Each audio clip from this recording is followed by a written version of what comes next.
What's going on, people? We are Tottenham TV, back here again to react to all your comments on YouTube. Once again, we have picked some really great comments this week regarding all the various different issues and things to talk about. So let's get straight into it. All right, first one is Will Cahill 5951. This is a few days ago. He says, saying Doue won't immediately impact our attack is outrageous. He's in the 94th percentile for successful take-ons, 99th for successful take-on percentage, a tenacious winger that can take on players with the ball and is the catalyst for Postecoglou football in the final third. And this guy is elite in Europe. The fact he's 19 only means he's got potential to improve. Still, his defensive output is not great too. His defensive output is great too. No brainer. Did we say he can't have an immediate impact? I think David might have said it in a video that we were doing. David! No, but in terms of Desiree Doue, I think if we were to sign him, I don't think he comes in as an out-and-out starter straight away. He's got to prove himself, right? As an 18, 19-year-old coming from the French league, there's no guarantee that he makes the crossover smoothly. So there is going to be an adaptation period, probably. It might be, but also, you know, he might hit the ground running. I understand what he's saying. I think the important thing is when you sign a player of that age, just to be a bit patient. There is a chance he comes in and just, you know, when a player in that position coming in with the confidence that maybe Doue is coming in with after a flying season with Rennes, and maybe he's coming in like full of confidence that he can make a direct impact, and there is a chance he could do that. But I think the main point would be you shouldn't sign him thinking this guy is going to be the starter and put all that pressure on him straight away. When you sign a player of that age, you should try and, if you can, try and ease him in. And if you give him minutes and he's contributing straight away and he's hitting the ground running, then great, play him and you put him in the team and you let him flourish. But I don't think you should sign a player of that age and then put that pressure on him to be your main star, because sometimes that can be very hard for a young player like that. But absolutely, not to say he can't do it though. Yeah, absolutely. All right, next one is Laniel Devi. The inverse of our chairman. He says, I halfway agree with Sim regarding Neto, only halfway. He says, if we sign Doue or Eze as well as a striker, then our squad can absorb some injuries. The problem is that it will be hard to sell him on for a decent fee in a couple years if he has spent the whole time injured. Yeah, I think you make a good point about if it will be hard to shift him if we do sign him for a decent fee, and he is just if his injury record hasn't improved at all, it will be hard to shift. Albeit if he is playing, you know, over 20 games a season, maybe people still find value, but we'll still have to probably take a loss on him if we were trying to sell him. But if we sign Doue/Eze plus a striker plus Neto, is that not enough? Yeah, but can you see us doing that? I can't see us signing a Neto and an Eze. In my opinion, we're going to sign a Neto or an Eze. I don't think it's going to be both. Yeah, I agree with that as well. And if it's between the two, I think in terms of what we need as a profile in the squad, I would go for Neto. But in terms of who I think is probably going to work out the best, would probably be Eze. Yeah. What about a Neto and a Doue? Neto and a Doue, yes. I mean, I'll take it. Look, like, for all these arguments that we've had over Neto over the past couple of days or weeks, whatever it's been, even back dates to last season. And I remember asking you as well when he just got the last injury that he did have, like, are you still on getting Neto? And I don't think you were too positive about it then. Not for big money. But you've swung around again now. No, I haven't changed my mind. I've always said I said it previously. I want him. But I before he got his last injury, I would have been prepared to spend big money on him, like plus 60 million. Now I don't know if that's worth it. But I still. Which big injury was your breaking point? The last one. The last one. Yeah. Yeah. Regardless, like, if we were to bring in Pedro Neto, don't get me wrong, I'll be super excited about the transfer because of the quality of the player, and I'd back it 100%. I love him as a player. I absolutely adore him, but I just feel like it is a massive risk. And if we were to bring in him and Doue, yeah, that would be a really good step in the right direction because we have quality options on the wing. And if Neto does get injured, we've got him to step in. But yeah, I just feel like it's a massive risk. That's all I'm saying. Okay.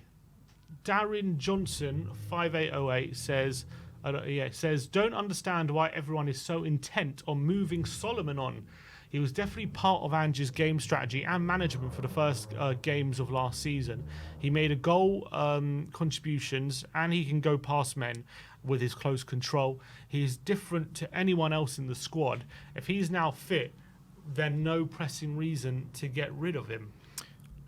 I agree with it to a certain extent. I feel like, again, like if I'm going to be put off with Neto and his injuries, how can I not be put off with Manuel Solomon and the injuries that he's had? He got injured in October. We haven't seen him again for the whole season. The previous season, he had major injury problems as well, could hardly get on the pitch. But I agree with what he's saying about the qualities that he has. Maybe not to the qualities of what we need completely, like nowhere near to the qualities of like a Pedro Neto. But I feel like he offers us more of an Ange Postecoglou style winger than maybe anyone else does in our current squad. And I feel like in the first few games of the season where he was playing for us, he did have some really good games.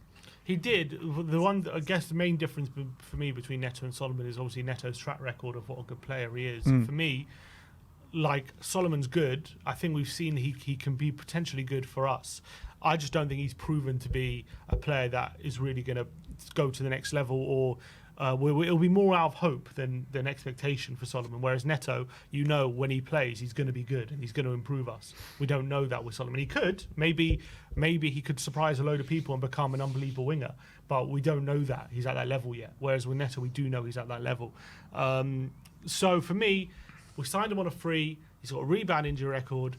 I personally am not convinced that he's good enough to take us on to the next level, but I could be proved wrong on that, but I'm not convinced. So on that basis, plus we've got Werner now as the backup option, is there really a need for Solomon in this squad if we really want to upgrade in that position?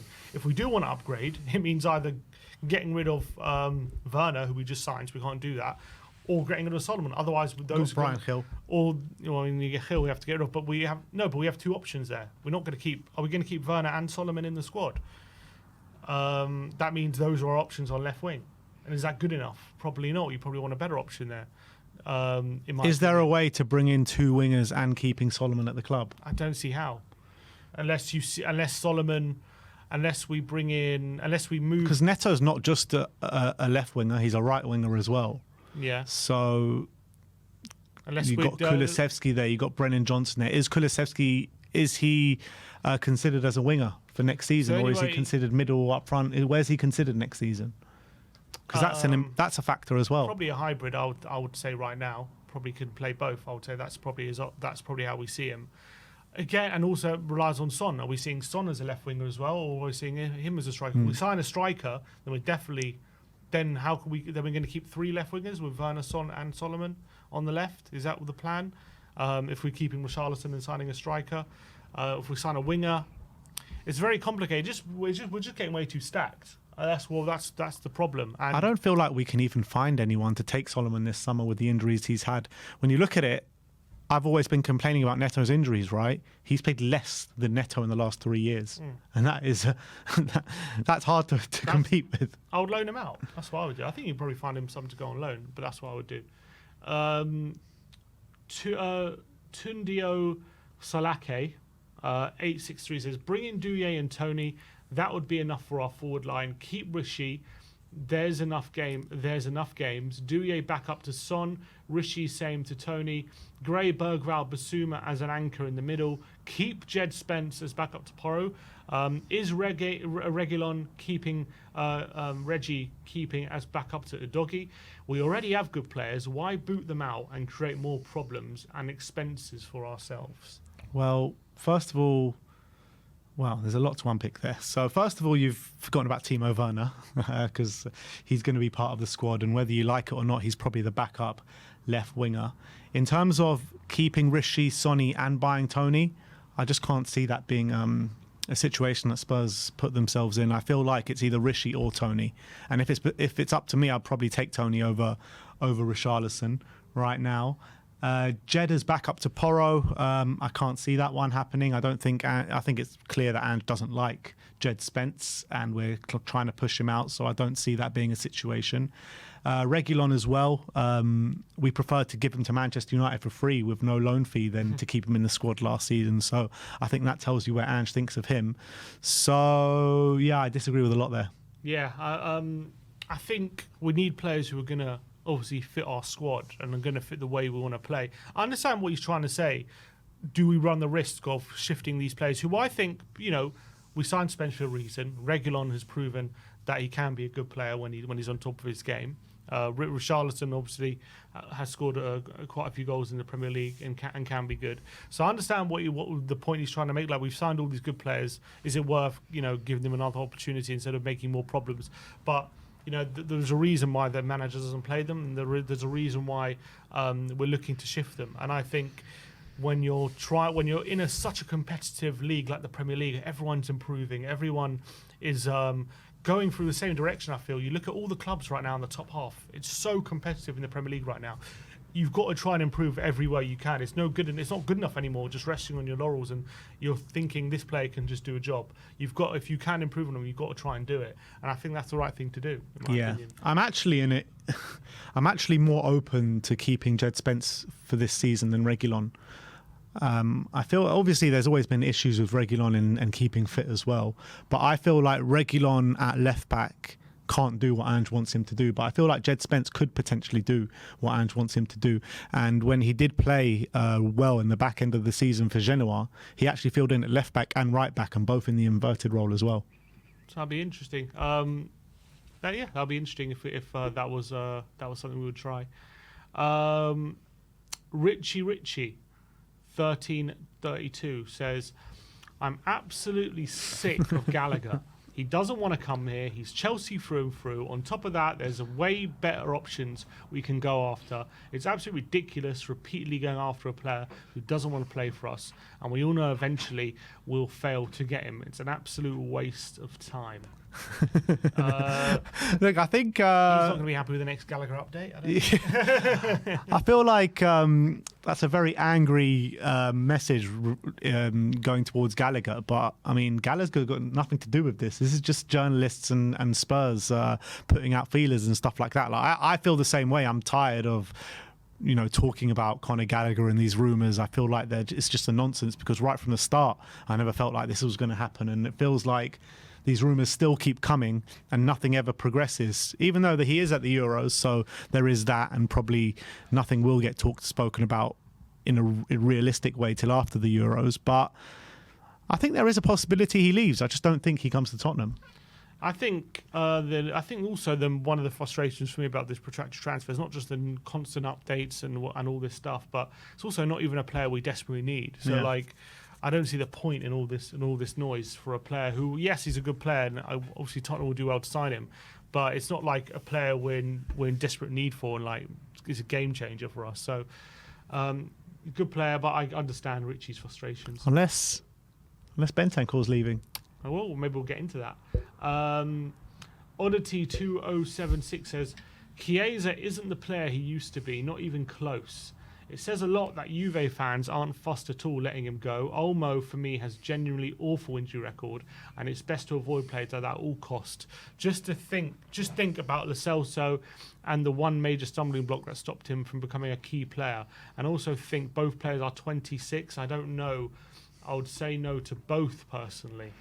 Yeah, it's an interesting one with this Chiesa and Olmo, because obviously Olmo has a release clause, £50 million, that was due to expire on Monday. But because Spain got to the finals of the Euros, it's actually been extended now, this deadline, to give him a bit of time after he gets back from the Euros to maybe get a deal. Chiesa potentially going for 25 million. Chiesa, since he's done his cruciates, hasn't been the same player before. That's safe to say.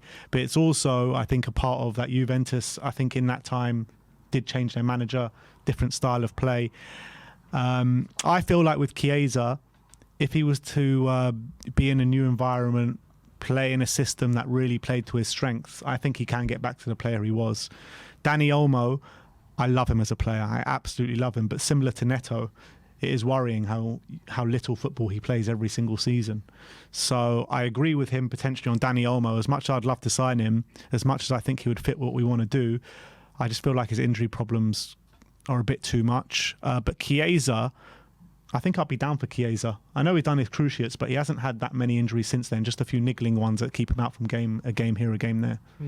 Yeah, the thing with I was listening to on TikTok to a Juventus fan. He was reacting to the news that Juventus are allowing Chiesa to leave, and he didn't seem fussed. He was a bit upset. He said he likes Chiesa, he thinks he's a good player.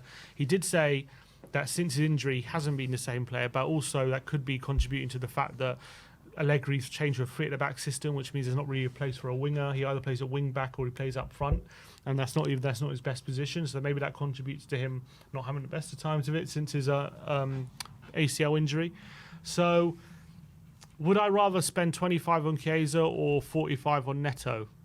Neto's a bit younger, so there's more of a chance he could get over the injury problem potentially. And I think as well Neto's playing well. He's in good form. Whereas Chiesa is still a question mark whether he can get back to that form. So on that basis, I would side with Neto, even though it's a bit more money. But I think Chiesa, for that price, I mean, if we can't get Neto, it could be worth the risk, I think. He could be a good player for us. This guy, Brandon Lovell 329, says, Chiesa is an absolute no-brainer. Perfectly suits our style of play. It's versatile across the front three. Works harder than almost anyone, rises to the occasion. Time is certainly on his side, offers something no one else on the team truly does to that elite level for an extremely cheap price in this day and age. I've been following him since Fiorentina, and this guy is the real deal. One of my very favourite players right now.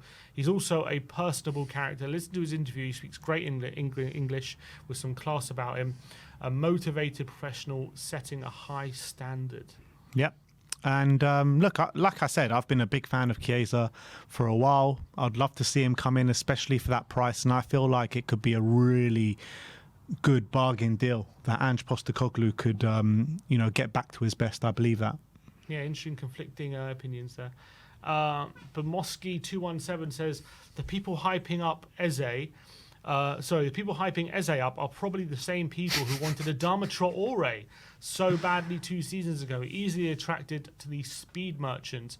Eze is not worth all this hype, one good season, and Eze is a must get for this ridiculous price tag. Wow, Elise had a better season than Eze, yet Eze has a higher price tag. Not worth it. That is one of the worst takes on Eze I've ever seen in my life. That is one of the worst takes. First of all, Eze is not even in the same universe as Adama Traore, never mind the same league. Eberechi Eze is a top player. He really is a top player. Adama Traore, we all said it at the same time, he's a speed merchant. That might do well at wing-back in a Conte system. We all said we didn't want him up front, right? We wanted him in as a wing-back potentially to supplement the forward line. Eberechi Eze can play left wing, 8, 10, right wing. He can play so many different positions to such a good standard. He would fit right into what we're trying to do. He's a top player.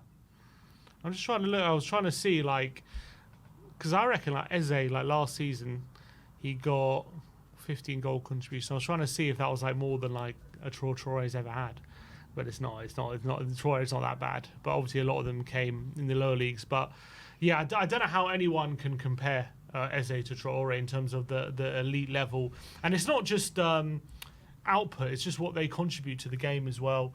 Traore, obviously, Eze is a completely different level to Adama Traore.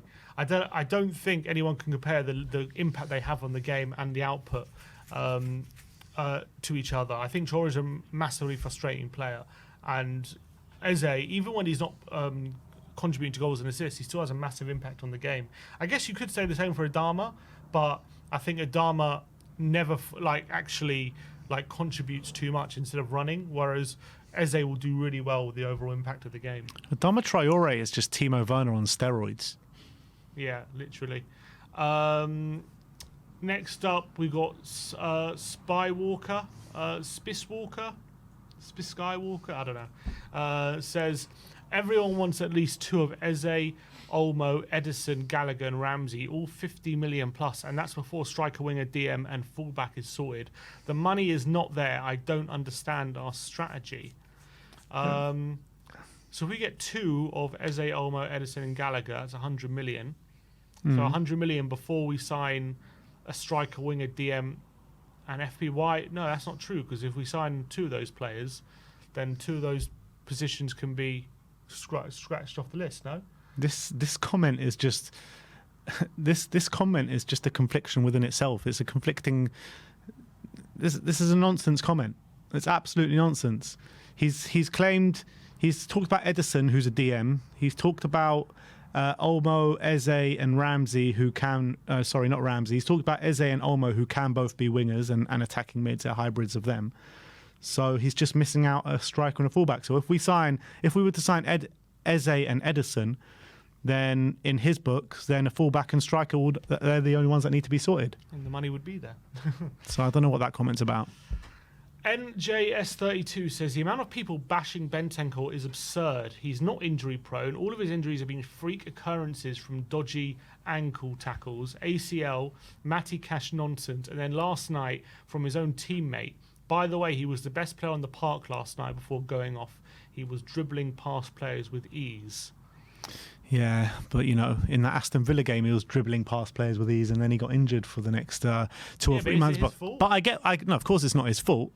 I don't think it's anyone's fault if you're injury prone. But I agree. Injury prone. I don't know if he's injury prone. I agree with the statement that the last couple of injuries have been freak events. I do agree with that, and I'm not against keeping Bentancur at the club. It's just these other things that are worrying me, to be honest. Yeah, he seems just to be not in a great place at the moment. Let's go to the other Bentancur comment. Goodhead 3485. He says, cannot imagine the frustration Bentancur was feeling in those moments. He threw the bottle. Spotty season because of injury. Get back to playing great brand of football for 30 minutes, only for a third injury of the season to strike you. Then compound it with the fact that they lost. If I saw someone messing with my family or teammates' family, I might throw a bottle or do something I might regret too. We are all human, and Bentancur is a very passionate one. Sometimes that passion can make you make bad decisions. Yeah, I can see where he's coming from, to be honest. But to throw a bottle aimlessly in the crowd, I mean, you got to have a bit more self-restraint than that, in my opinion. Yeah, obviously it seemed like definitely a moment of high emotion and tension, I think, at that time. I don't know exactly what he was trying to do, Bentancur. I don't know if his family was directly under threat or what, but obviously, when you're a professional footballer, you can't be doing that. But I understand these are also different. It's not just a professional footballer. You can't be doing that anyway. You can't be throwing a bottle into a crowd aimlessly where it could hit literally anyone. It could have hit anyone. And it hit a Uruguay fan. That's who it hit in the back of the head. I can understand what Darwin Núñez did, because he went up there to try and sort out an altercation. He's there, getting into the front line essentially, and trying to protect his own. Bentancur, what's throwing in a bottle in a crowd aimlessly going to achieve? He was aiming at someone who's about to threaten a. Yeah, but you can't aim. You can't aim a bottle like that when there's a massive crowd like that all in a melee. That's not going for your head, is it? At that time, a lot is happening. It's a chaos. And, you don't know what's possible at that point. Anything could happen. And so, yes, you're not thinking straight. And that's what happened. Obviously, in hindsight, none of that, he shouldn't have done any of it, of course. I'm sure he knows that. But in the heat of the moment, I can understand, why crazy things like that can happen. Yeah, I can see that. Belgian Hotspur says, wow, Ben looks pretty damn hungover. I think everyone was probably thinking that same way. I tell you what, was it Wednesday night, the game? Yeah. Oh, God, what a night that was. What a night. I don't think I've been that drunk in a long time. And yeah, the next day I was definitely struggling. I feel like we were in the studio, we made a video, and we were just like, oh, let's just get out of it. I need to go home, man. It was a long night, and I'm sure Monday might be the same after Wednesday. Q785 says, look at him for what's him, for fuck's sake. The guy has been us. I think it's talking about Troy Parrott here. The guy has been with us for years and hasn't been given one chance. Let the kid go. Why do Spurs fans get so attached to people that have done F all for the club, whether it be their fault or not?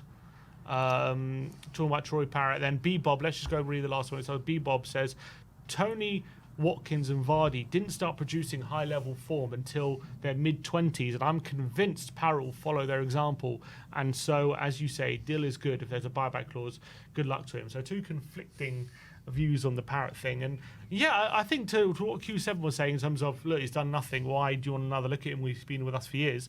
But I think players, especially when a player like Parrott has gone away for a year and, you know, has had a good season out in the Dutch league, you can literally come back like a new player sometimes. And I think you can have a renewed sense of confidence and a sense of self-belief as well that you're capable at this level.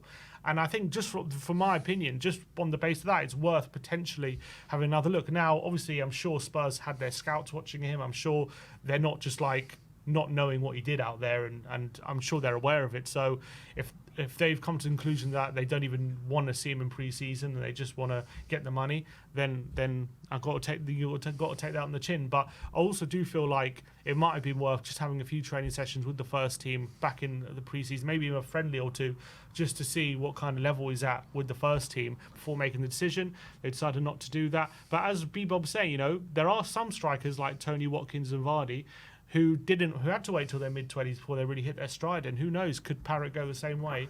Potentially. So there are two ways to look at it. Yeah, 100%. And in my opinion, I think it is right to move him on. I don't think he's shown enough to say that he can do it in the Premier League and definitely, you know, have a starring role or make an impact in what we're trying to do. In my opinion, I'd prefer to stick with Alejo Veliz than have Troy Parrott in the squad. But as I said in that video that he's talking about, and as the second comment says, we have to put in a buyback or a sell-on fee percentage in there. We have to. Yeah, I agree. I think that'll be best for the deal. All right. Well, those are the comments we are reacting to this week. Remember, get your comments in and we will react to the best ones next week. But thank you, everyone, for your continued support. Like, subscribe and comment. And as always, come on, you Spurs.